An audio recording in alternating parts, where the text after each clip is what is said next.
युवक युवती आहेत, त्यांना स्वतःच्या पायावर उभं राहायचं आहे, त्यांना स्वतःची नोकरी पाहिजे, त्यांचा संपूर्ण कुटुंबाची जबाबदारी पुढं त्यांच्यावर पडणार आहे.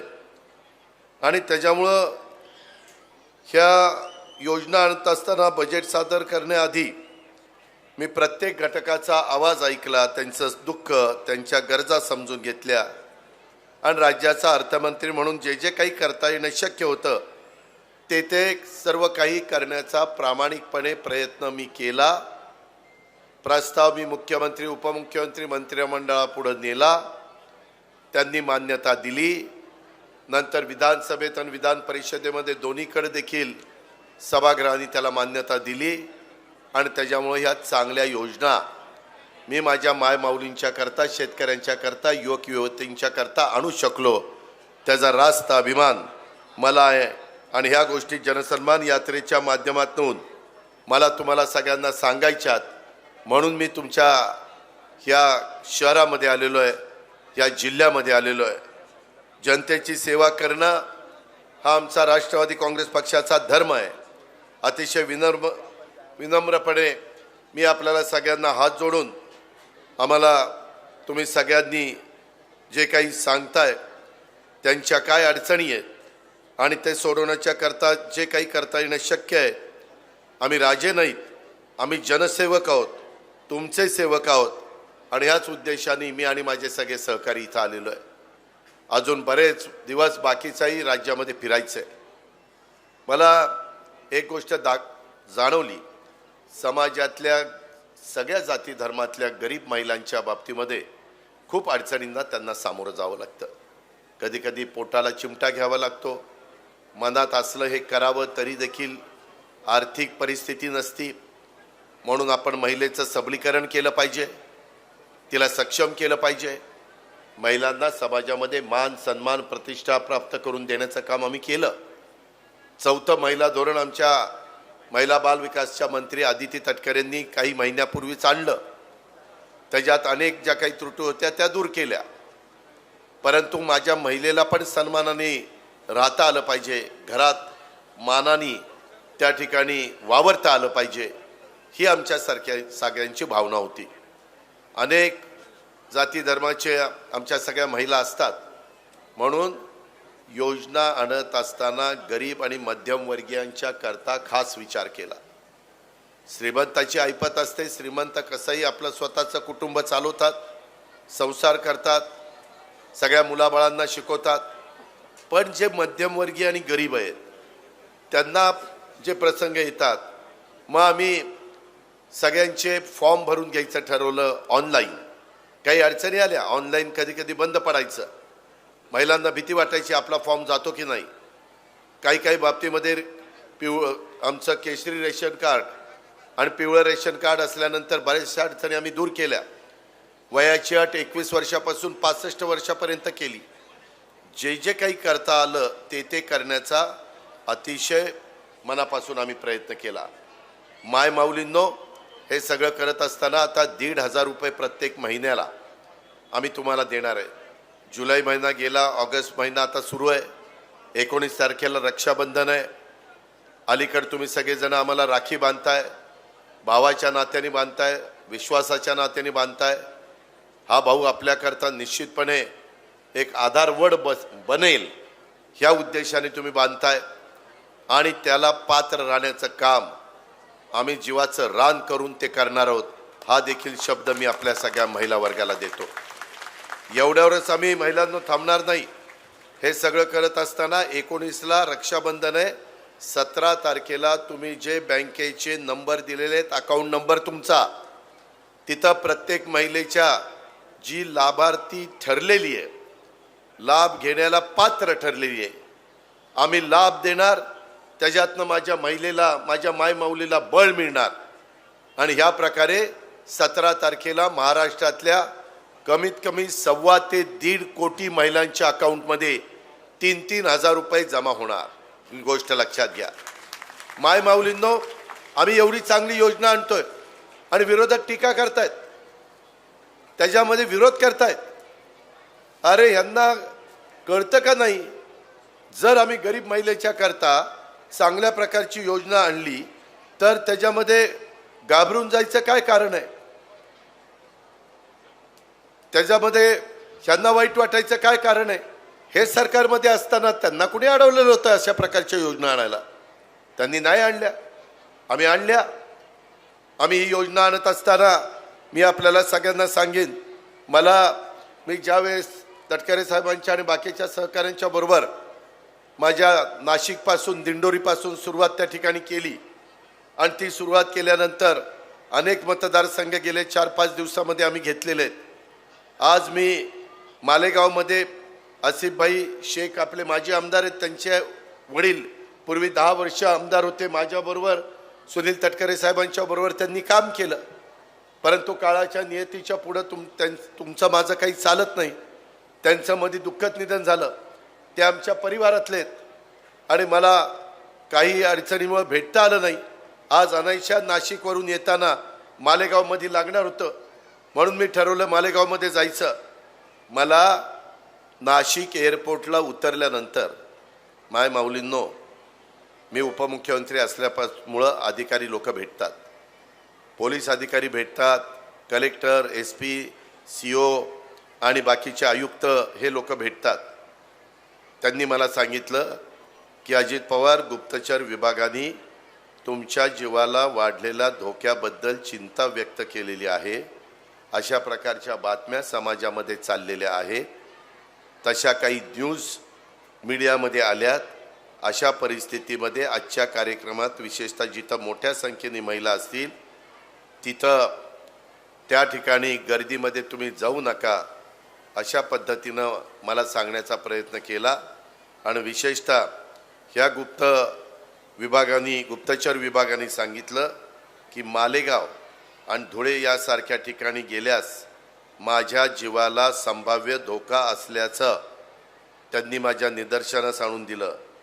पण माय माऊलींनो, माझ्या महाराष्ट्रातल्या जनते हो, मी स्पष्ट करू इच्छितो, माझ्या हातावर माझ्या बहिणींच्याकडनं बांधलेल्या या ज्या राख्या आहेत, तोपर्यंत मला दुसऱ्या कोणाच्या संरक्षणाची गरज नाही.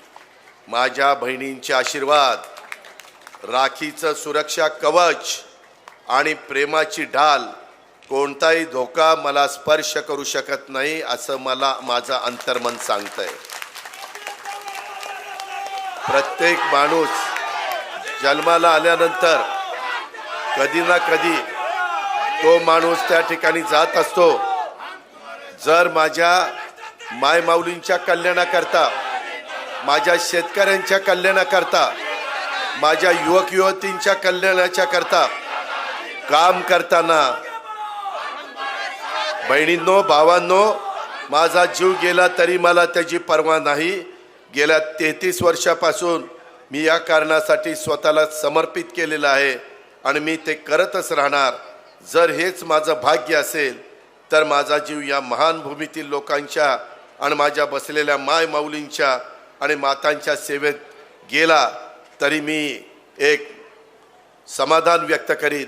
मी माझं भाग्य त्या ठिकाणी समजेल. ही गोष्ट देखील आपण सगळ्यांनी लक्षामध्ये घ्या. हे आवर्जून मला तुम्हाला सगळ्यांना सांगायचं. मित्रांनो, माय माऊलींनो, घरातनं बाहेर पडत असतानाच आम्ही तो विचार करून बाहेर पडतो. आम्ही जनसेवक आहोत. आम्ही अशा पद्धतीनं जर काही आम्हाला कोणी गुप्तचर विभागाने सांगितलं तर घरात बसणारी माणसं आम्ही नाही. आम्ही लोकांच्यामध्ये मिसळणारी माणसं आहोत आणि आम्ही आमच्या राजकीय जीवनामध्ये काम करत असताना कुणाचं नुकसान केलेलं नाही, कुणाचं वाटोळं केलं नाही. त्याच्यामुळं आम्ही आमचं काम करत राहणार. मला तुम्हाला आपल्याला सगळ्यांना सांगायचं आहे की या योजना देत असताना मी सहज विचार करत होतो, माय माऊलींनो, आता निवडणुकीपर्यंत जुलै, ऑगस्ट, सप्टेंबर, ऑक्टोबर, नोव्हेंबर ह्या साधारण 5 महिन्याचा विचार केला तर तुम्हाला 7,500 रुपये मिळणार. आणि पुन्हा महायुतीचं सरकार, माझ्या माय माऊलींनी भावाच्या नात्याने आमचं घड्याळाचं बटन, कमळाचं बटन किंवा धनुष्यमानाचं बटन दाबलं तर पुन्हा हे सरकार येणार.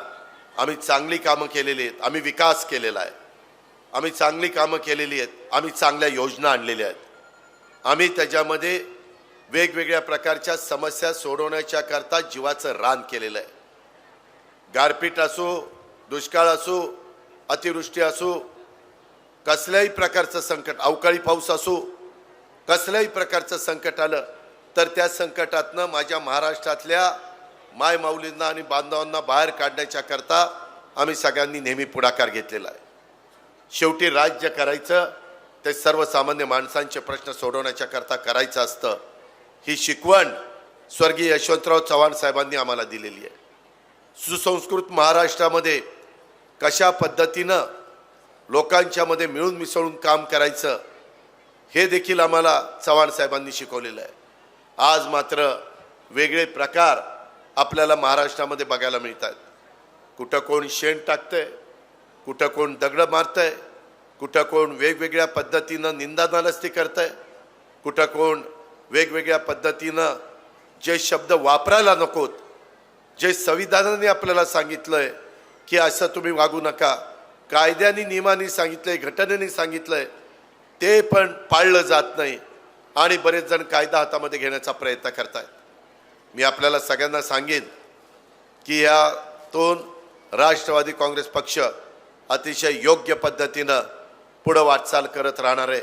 आम्ही कुठंही कुणाचा अनादर करणार नाही, कुठंही आम्ही कुणाला कमी लेखणार नाही. आमचे जे काही विकासाच्या बाजू आहेत, आमच्या ज्या काही योजना चांगल्या आहेत त्याच समजावून सांगण्याचं काम करणार. मला आज तुम्हाला आवर्जून सांगायचं आहे, मी खानदेशामध्ये आलेलो आहे. खानदेशातील गावागावातील मोठा उत्सव म्हणजे कानबाई माता. कालच खानदेशामध्ये कानबाई माता विराजमान झालेल्या आहेत. आज कानबाई मातेचं विसर्जन आहे. या निमित्तानं मी कानबाई मातेला देखील नमन करतो व धुळेकरांना या सणाच्या मनापासून शुभेच्छा देखील देतो. ह्याच्यातून मी आमच्या गरीब घरातल्या मुलींचं पण शिक्षण मोफत होण्याच्या करता महायुतीच्या सरकारच्या मार्फत आपण निर्णय घेतलेला आहे. आता माझ्या महाराष्ट्रातल्या कुठल्याही गरीब घरातली मुलगी ही पण शिक्षणापासून आता वंचित राहणार नाही.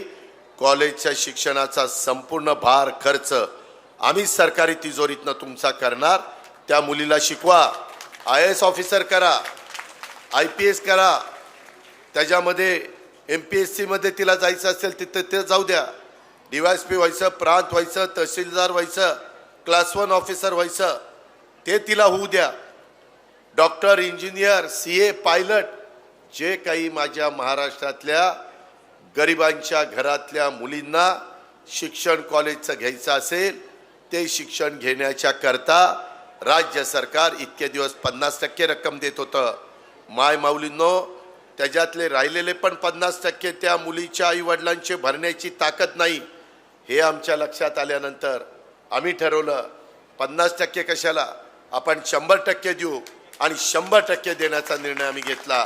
आता मला माझ्या धुळे शहरातल्या ग्रामीण भागातल्या सगळ्या महिलांना सांगायचं आहे, इथं उपस्थित असणाऱ्या मुलींना सांगायचं आहे, तुम्हाला कॉलेजचं शिक्षण घ्यायचं असेल तर फी करता घाबरू नका.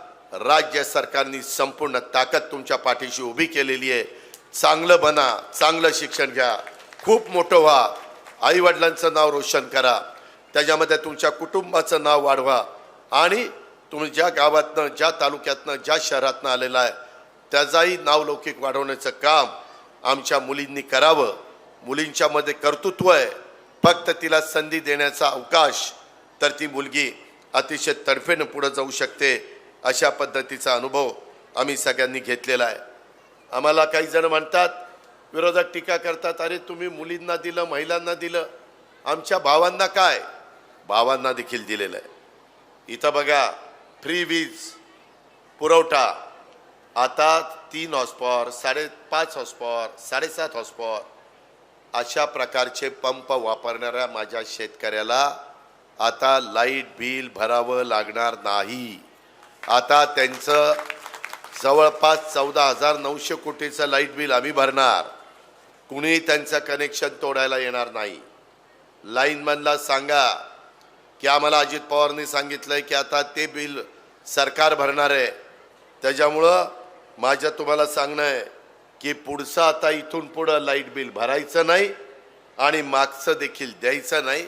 शेतीवाडी चांगली करा, प्रपंच चांगला करा, संसार चांगला करा, मुलाबाळांचं कल्याण करा, तुमच्या कुटुंबाचं कल्याण करा, अशा पद्धतीनं माझ्या भावंडांच्या करता निर्णय घेतला. एवढ्यावर आम्ही थांबलो नाही. आम्ही त्याच्याही पुढे जाऊन, मला बरेच शेतकरी, माझाही दुधाचा व्यवसाय, महाराष्ट्रात अनेक लोकांनी जोडधंदे केले, नंतर मूळ व्यवसाय म्हणून दुधाचा व्यवसाय केला. तुम्ही बघा काही काही वृत्तपत्रामध्ये मुली ह्या देखील दुधाचा व्यवसाय, गाय गोठा करून, मुक्त गोठा अशा पद्धतीने गाय गोठा ते करतात. त्याला आम्ही आर्थिक मदत करतो. दुधाचे भाव पडलेत. शेवटी आम्ही सरकारमध्ये ठरवलं की माझा शेतकरी मोडला तर राज्य मोडेल. त्याच्याकरता त्या शेतकऱ्याला मिळणाऱ्या दुधाच्या भावात 5 रुपये अनुदान सरकारने द्यायचं. आता तुमच्या शेतकरी कुटुंबातलं घर 50 लिटर दूध गाईचं येत असेल तर 50 गुणिले 5 250 रुपये रोज त्या कुटुंबाला राज्य सरकार त्यांच्याकडं त्यांच्या अकाउंटला जमा करणार. हे सर्वसामान्यांचं सरकार आहे. हे मुठभरांचं सरकार नाही. हे श्रीमंताचं सरकार नाही. आत्ता देखील विणकर, आत्ता देखील यंत्रमागामध्ये काम करणारे माझे धुळ्यातले बांधव, येताना मालेगावचे बांधव, काल इचलकरंजीचे बांधव, त्याच्या आधी येवल्याचे बांधव आणि मुंबईमध्ये भिवंडीचे बांधव सगळे आम्हाला भेटले. त्याकरता देखील आम्ही कार्यक्रम आणलाय. अतिशय मनापासून काम करणारा हा विणकर आहे. हा माझा सहकारी आहे. कला त्याच्या निश्चितपणे हातामध्ये, त्या कलेला वाव मिळाला पाहिजे आणि त्याकरता 2023 ते 2028चं वस्त्रोद्योग धोरण आम्ही आणलेलं आहे. 5 वर्षामध्ये 25,000 कोटीची गुंतवणूक आम्ही करतोय. इन्फ्रास्ट्रक्चर आम्ही देण्याचं काम करतोय. त्या भागातल्या मुलांना मुलींना कमी पगार आहेत, ते पगार कसे व्यवस्थित वाढवता येतील ह्याबद्दलचा आम्ही प्रयत्न करतोय. मित्रांनो, भाऊ बांधवांनो, मला तुम्हाला सगळ्यांना सांगायचं आहे, आम्ही एवढ्यापुरतंच थांबलेलो नाही आहे. आपल्या राज्यामध्ये प्रत्येक गावामध्ये पोलीस पाटील असतो. पोलीस पाटलाचं मानधन आम्ही 6,500 वरून 15,000 रुपये केलं. कोतवालांचं मानधन 7,500 रुपयावरून 15,000 रुपये केलं. आशा सेविकेचं मानधन 5,000 वरून 10,000 रुपये केलं. गटप्रवर्गाचं मानधन 6,200 वरून 7,200 केलं आणि अंगणवाडी सेविकेचं मानधन 8,325 वरून 10,000 केलं. अजूनही काहींच्या मागण्या आहेत. अजूनही आज अनेक निवेदनं मला आली, तटकरे साहेबांना आली, इतर माझ्या सहकाऱ्यांना आली. आपण जिथं कुठं कमी पडतंय तिथं अधिकचं देण्याचा आमचा सगळ्यांचा प्रयत्न आहे. त्याबद्दल आपण तिळमात्र शंका मनामध्ये बाळगू नका. आपण अतिशय निर्धास्त राहा. आपण अतिशय चांगल्या पद्धतीनं संसार करा. तुम्हाला राज्य सरकार खूप चांगल्या चांगल्या योजना त्या ठिकाणी देत राहणार आहे. लाडकी बहीण योजना आणली, तसं जे गॅस सिलेंडर वापरतात, माझ्या महिलांनी हात वर करा, गॅस सिलेंडर कोण कोण वापरतं? अरे अरे भरपूर वापरतात राव. ज्यांचं उत्पन्न कमी आहे त्यांना वर्षाला घरटी 3 गॅस सिलेंडर आम्ही मोफत देणार आहे. राज्यातल्या 52,16,412 लाभार्थी कुटुंबाला हा लाभ आम्ही देणार आहे. तुमचा अकाउंट नंबर हा आमच्याकडे आता लाडकी बहीण योजनेमध्ये आलेला आहे. तिथं वर्षाच्या 3 गॅस सिलेंडरचे पैसे तुमचे जमा होतील. मोफत उच्च शिक्षण मुलींचं सांगितलं. लेक लाडकी योजना ही साधारण जन्माला आलेल्या मुलीचा पासून ती साधारण 18 वर्षाची होईपर्यंत तिला आम्ही 1,01,000 रुपये टप्प्याटप्प्याने देणार. तिला त्याच्या शिक्षणाच्या करता त्याचा उपयोग होईल. किंवा शिक्षण तर तिला मोफतच आहे, पण तिला दुसरं काही पाहिजे असेल तर त्याच्याकरता तिला तो पैशाचा उपयोग होणार आहे. ही बाब पण आपण लक्षामध्ये घ्या.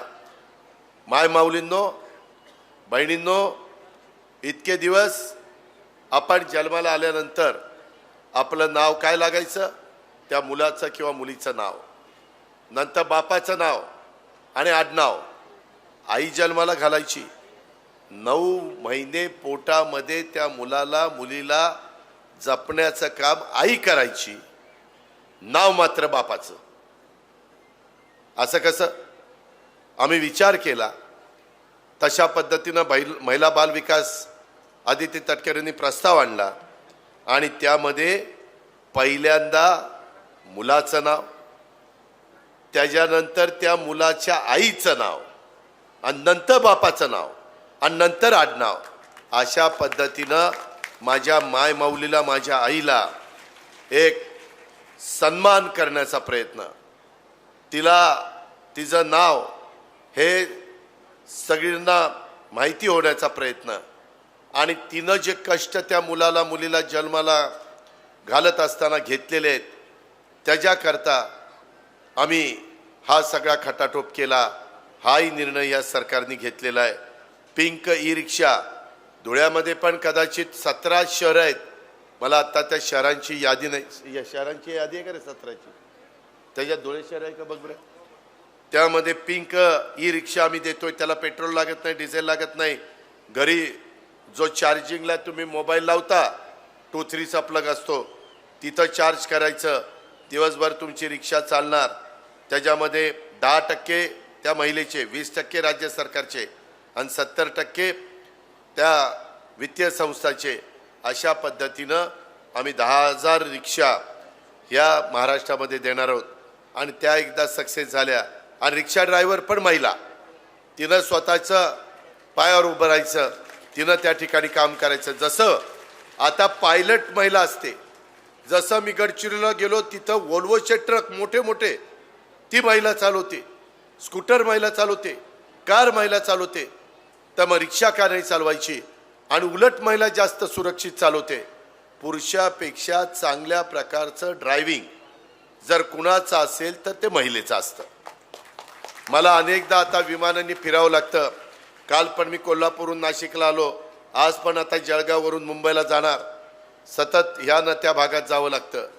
मी ज्यावेळेस विमानामध्ये बसतो त्यावेळेस विमान चांगलं लँडिंग झालं स्मूथ की समजायचं पायलट महिला आहे, अतिशय चांगलं उतरवलं. आणि उतरवताना धाड दिशे आदळलं की समजायचं आपला गडी बसलाय. पुरुष माणूस तो काही इतकं सिन्सिअर नाही, धाड दिशे पडतोय. मी पुरुषांनो तुम्ही वाईट वाटून घेऊ नका, खरं ते सांगतोय. नाहीतर तुम्ही म्हणाल ही आमच्याकरता बोलतो का, बघतोच ह्याच्याकडं. तसं काही नाही, आपण भावंड आहोत. खरं आहे ते सांगण्याचा प्रयत्न मी ह्या निमित्तानं केलेला आहे.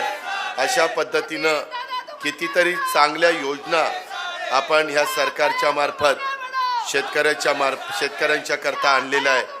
त्याकरता आपण या सगळ्या योजनांचा फायदा घ्या. माझी राष्ट्रवादी काँग्रेस पक्षाच्या महिलांना, युवक युवतींना, माझ्या वडीलधाऱ्यांना सगळ्यांना सांगणं आहे की मला जेवढं काही सांगता आलं ते मी तुम्हाला सांगितलेलं आहे.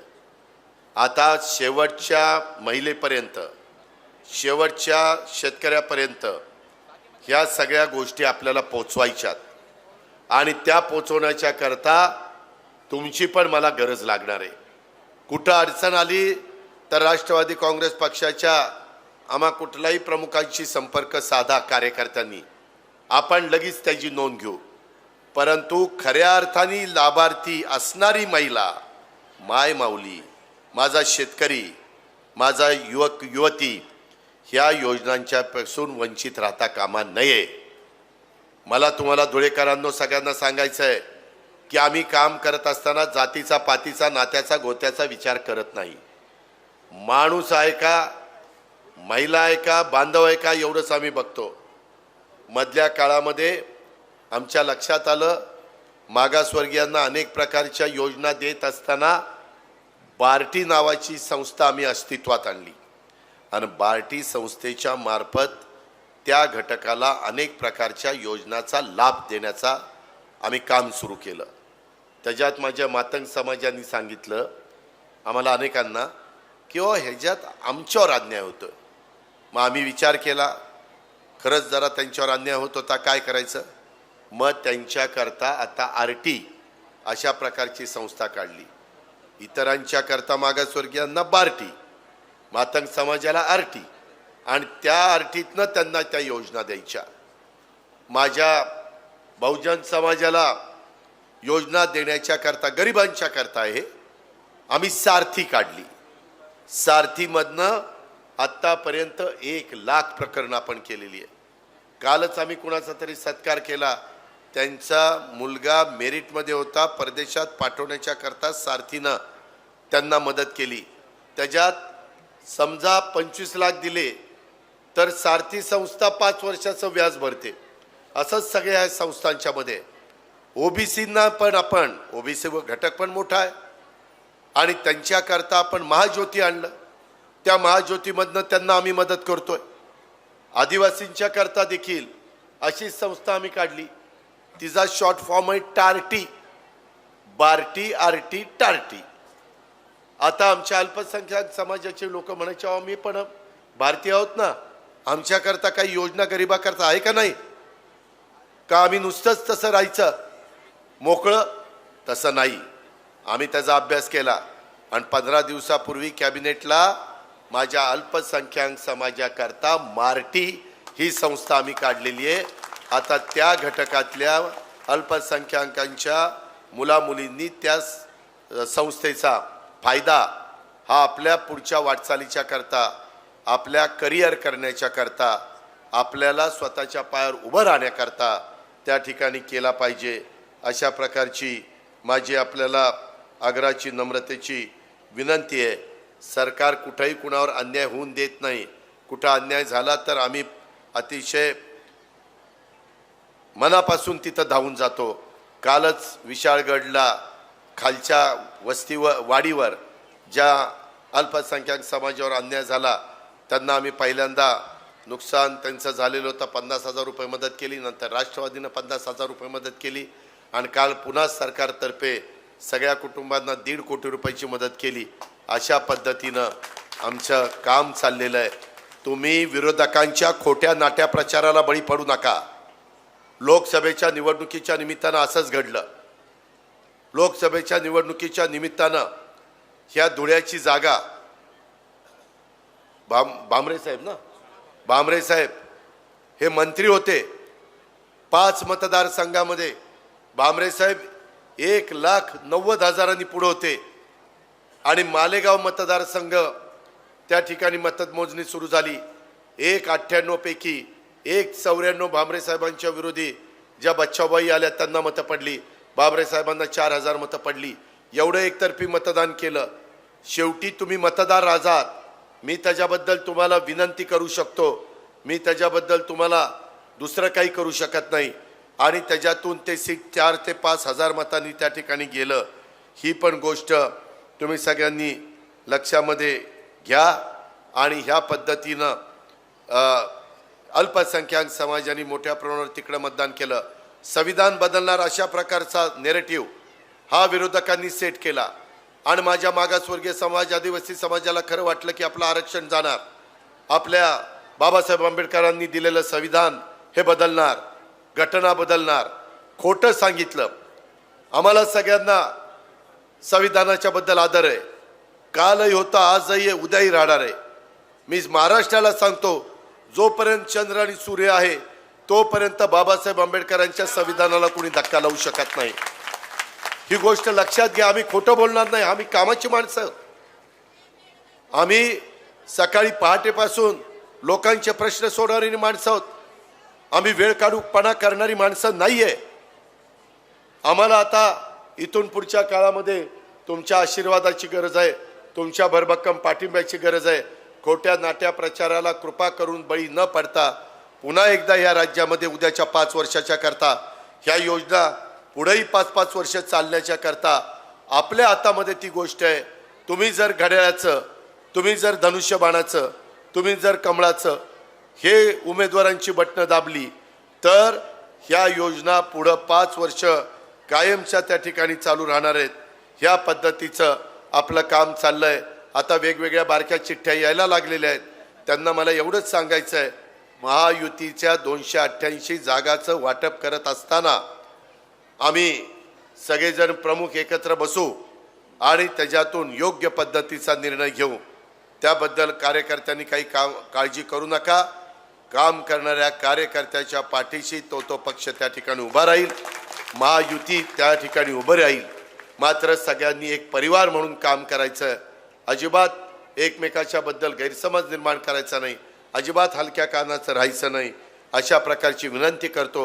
एवढ्या प्रचंड संख्येने माझ्या मायमाऊली आल्या आणि धुळेकरांनी अतिशय उत्साहाने सर्व जाती धर्माच्या आमच्या सहकाऱ्यांनी आम्हा लोकांचं स्वागत केलं.